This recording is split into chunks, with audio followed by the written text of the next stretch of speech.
Bismillahirrahmanirrahim. Assalamualaikum warahmatullahi wabarakatuh. Salam sejahtera bagi kita semua. Salam Om Swastiastu, Namo Buddhaya, salam kebajikan. Halo teman-teman, selamat pagi, siang, malam, kapanpun teman-teman melihat video saya ya. Kembali lagi bersama saya. Kali ini saya membahas mengenai salah satu ujian SKB, yaitu psikotes. Jadi bagi teman-teman yang melamar di Kementerian Pusat, lembaga ataupun badan, biasanya ada SKB yaitu psikotes ya teman-teman. Nah, soal-soal yang akan saya sharing ini berdasarkan pengalaman tes saya, yaitu di tahun 2019 ya. Jadi teman-teman bisa lihat di sini ya. Ada jenisnya psikotes dan wawancara. Psikotes di sini nanti saya bagi beberapa video karena tidak mungkin saya rangkum jadi satu ya karena terlalu banyak. Kemudian nanti juga ada sesi wawancara dengan konsultan psikolognya. Kemudian wawancara dengan usernya ya, wawancara dengan user eselonnya, eselon 1, eselon 2, eselon 3 yang calon atasannya ya teman-teman ya. Nah, di sini alhamdulillah saya mendapat skor 85,508. Nah, di instansi saya ini kebetulan menerapkan sistem PG atau passing grade ya. Jadi kalau misal di bawah psikolognya dan wawancaranya tentunya di bawah 80 itu tidak akan lanjut ke tahap pemberkasan. Oke.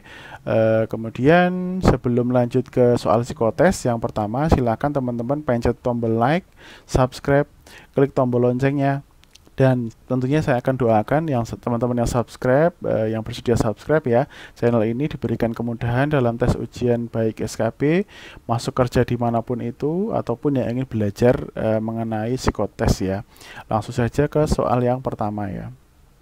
Nah, soal yang pertama ini masuk kategori hafalan ya teman-teman. Jadi teman-teman nanti hafalkan abjad A sampai Z ini ya, ada arca, gamelan, dan lain sebagainya. Itu masuk ke kategori yang sebelah kirinya ya, misal kayak kesenian, perkakas, bunga, binatang, burung, seperti itu. Jadi teman-teman nanti ketika ditanya soalnya, misal katakanlah modelnya online ya, itu nanti akan disuruh kalau misalnya huruf A itu masuknya ke apa, kesenian, perkakas, atau bukan, tinggal kita klik pencet yang mana, seperti itu. Nah, ini tugasnya teman-teman ya, tugas teman-teman adalah menghafalkan abjad A sampai Z di atas masuk kategori apa. Misal sebagai contoh untuk huruf A ya, itu arca ya, di sini arca masuk kategori kesenian. Oke.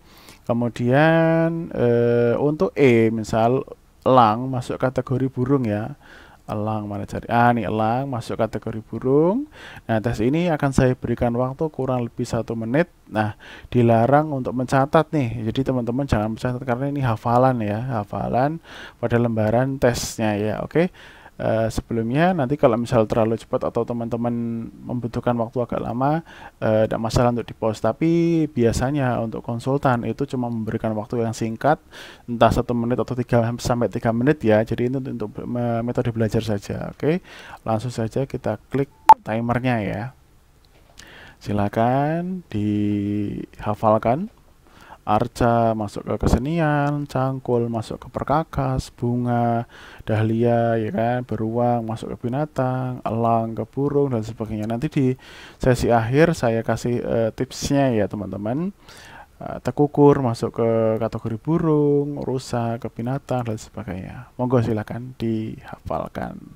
Dan ingat, ini hanya latihan, jadi tidak perlu mencatat ya, karena juga di di tes pun juga dilarang mencatat teman-teman, seperti itu. Oke, 20 detik lagi. Nah, kira-kira gimana teman-teman? Sudah hafal berapa persen kira-kira?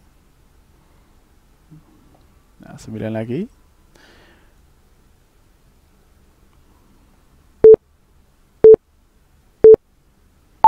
Oke, selesai. Sebentar. Langsung ke soal yang pertama ya teman-teman. Maaf. Nah, ini ya. Kalau soal di sini nanti saya akan kasih waktu 3 detik ya. Misal untuk kategori huruf A, kategori ini masuk apa. Nah, nanti ketika sudah 3 detik itu akan muncul jawaban yang sebenarnya ya, beserta dengan bukti dukung. Oke, langsung saja. Untuk huruf A itu tadi masuk kategori apa kira-kira? Kalau nggak salah arca ya. Kita hitung mundur. Nah, untuk huruf A itu masuknya arca ya, atau kesenian. Teman-teman bisa lihat nih, arca ya, yaitu kesenian. Oke, next. Untuk huruf B tadi masuk kategori apa? Kira-kira diingat Ingat nggak? Kita hitung mundur lagi ya. Nah, huruf B itu masuknya beruang ya atau binatang. Jadi di sini bisa teman-teman lihat ini binatang ya, beruang. Oke, soal selanjutnya. Untuk C kategori apa teman-teman? Kita hitung mundur lagi. Kira-kira apa C? C itu cangkul ya, masuk ke perkakas. Nah, ini cangkul masuk ke perkakas. Oke, next. Huruf D tadi masuk kategori apa? Kita hitung mundur. Kira-kira apa? Nah, huruf D itu masuk dahlia ya, atau kategorinya bunga. Nah, di sini bisa lihat dahlia masuknya di bunga. Oke, next. Untuk huruf E tadi masuk ke kategori apa teman-teman? Kita hitung mundur ya. Kira-kira apa? Untuk E masuknya elang ya, atau kategori burung. Nah, di sini bisa lihat untuk burung ada elang, itik, tekukur, dan uri. Oke, next. Untuk huruf F tadi masuk kategori apa teman-teman? Kita hitung mundur lagi ya. Masuknya flamboyan ya, atau kategori bunga. Nah, bunga mana? Ada flamboyan. Oke, next. Untuk huruf G tadi masuk kategori apa teman-teman? Kita hitung mundur lagi. Jawabannya yang gamelan ya, atau kesenian ya. Mana kesenian? Nah, ini ada gamelan ya. Bukan perkakas ya tentunya. Oke, next. Untuk huruf H tadi masuk kategori apa? Kita hitung mundur. Nah, huruf H itu masuknya harimau ya, atau kategorinya binatang. Di sini bisa lihat harimau masuknya binatang. Oke, next. Untuk huruf I kategorinya apa? Kita hitung mundur lagi. Jawabannya yang itik ya, atau burung. Oke. Nah, mana itik? Nah, burung. Oke, lanjut. Untuk huruf C tadi masuk kategori apa? J. Kita hitung mundur lagi. J itu jarum ya, atau perkakas. Nah, di sini juga bisa dilihat jarum masuknya perkakas. Oke, next.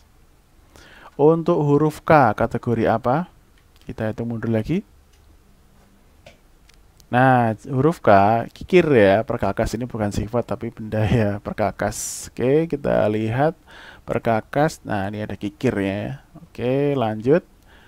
Nah, untuk huruf L tadi masuk kategori apa teman-teman? Kita hitung mundur lagi ya. L. Nah, laret. Waduh, sejenis bunga ternyata ya. Bunga. Mana? Nah, ini bunga laret. Jadi nanti ada tipsnya. Oke, untuk huruf M tadi masuk kategorinya apa teman-teman? Oke, kita hitung mundur. Nah, huruf M itu musang ya. Musang masuk ke binatang. Mana kita lihat? Nah, ini ada musang ya, masuk ke binatang. Kemudian lanjut. Untuk huruf N tadi masuk kategori apa? Kita hitung mundur. Jawabannya burung nuri ya, masuk kategori burung. Teman-teman bisa lihat mana burung. Nah, ada nuri ya. Oke, next. Untuk huruf O kategorinya apa nih? O. Kita hitung mundur. Jawabannya yang O itu opera atau kesenian. Di sini bisa lihat kesenian. Nah, ini ada masuk opera ya. Oke, next. Huruf P kategorinya apa nih? Kita hitung mundur. Jawabannya P itu palu ya, masuknya perkakas. Bisa dilihat perkakas, ini ada palunya. Oke, next. Untuk huruf Q tadi kategori masuknya apa nih teman-teman? Kita hitung mundur. Quintet ya, masuk ke kesenian. Di sini bisa lihat ke kesenian ada quintet ya. Oke, next. Untuk huruf R kategorinya apa nih? Hitung mundur lagi. R itu masuknya rusa ya, atau kategori binatang. Kita cek di binatang apakah ada rusa. Nah, ini ada rusa ya. Oke, next. Untuk huruf S kategorinya apa teman-teman? Kita hitung mundur. S itu soka ya. Soka itu masuknya ke bunga. Kita lihat bunga ada soka ya di sini. Oke, selanjutnya. Untuk huruf T ya, kategorinya apa nih? T. Apakah kesenian? Apakah apa? Nah, tekukur ternyata ya, masuknya ke kategori burung ya. Kita lihat di burung, nah ada tekukur ya. Oke, next. Untuk huruf U, tadi kategori masuknya apa nih? Saya hitung mundur. Nah, untuk huruf U, udang ya, masuknya ke binatang. Kita lihat binatang, nah ini ada udang ya. Kemudian untuk W, tadi masuk kategori apa teman-teman? Kita hitung mundur. Jawabannya wajan ya, masuknya perkakas. Jadi di sini bisa lihat perkakas ada wajan di akhir ini. Oke, selanjutnya sebentar. Untuk huruf Y, nah ini kategorinya apa? Kita hitung mundur lagi ya. Sudah mendekati soal terakhir. Y itu Yasmin ya, masuknya ke bunga. Kita lihat bunga. Nah, ada bunga Yasmin ya di sini. Oke, selanjutnya untuk soal terakhir. Untuk huruf Z kategorinya apa nih teman-teman? Kita hitung mundur. Z itu masuknya zebra ya, dan kategorinya adalah binatang. Teman-teman bisa lihat di sini binatang ya, ada zebra. Oke, next. Nah, untuk soal psikotes selanjutnya atau selanjutnya lengkapnya ya, karena psikotes di KLPD itu tentunya tidak cuma satu sub ini aja, tapi ada beberapa nanti saya cantumkan di kolom deskripsi di bawah. Teman-teman bisa lihat, teman-teman bisa belajar. Itu saya waktu itu tes dari jam 7 pagi sampai jam 3 sore. Jadi tidak mungkin saya akan share di sini lengkap ya satu video ya. Oke, untuk tips dari saya itu perbanyak latihan teman-teman, perbanyak mengingat, kemudian bisa lakukan sesuai video saya itu di atas, bisa cek itu amalan yang saya lakukan untuk bisa hafal sedemikian juga. Kemudian untuk tips yang kedua itu tidak perlu benar semua, yang terpenting apa? Lebih dari 70% kita bisa menjawab. Kemudian tadi memang harus sering-sering latihan. Jadi bisa latihan di channel ini ataupun channel sebelah ya. Itu nanti supaya apa? Supaya kita terbiasa ya, terbiasa. Kemudian bagi teman-teman yang ingin tahu update lagi ya soal-soal SKB Psikotes selanjutnya, bisa klik tombol loncengnya tentunya ya. Jangan lupa like, share, and subscribe. Jika ada salah-salah kata, saya mohon maaf. Bagi teman-teman yang ingin menjalankan SKB, saya doakan lolos ya, lolos dengan hasil yang terbaik. Oke, wassalamualaikum warahmatullahi wabarakatuh.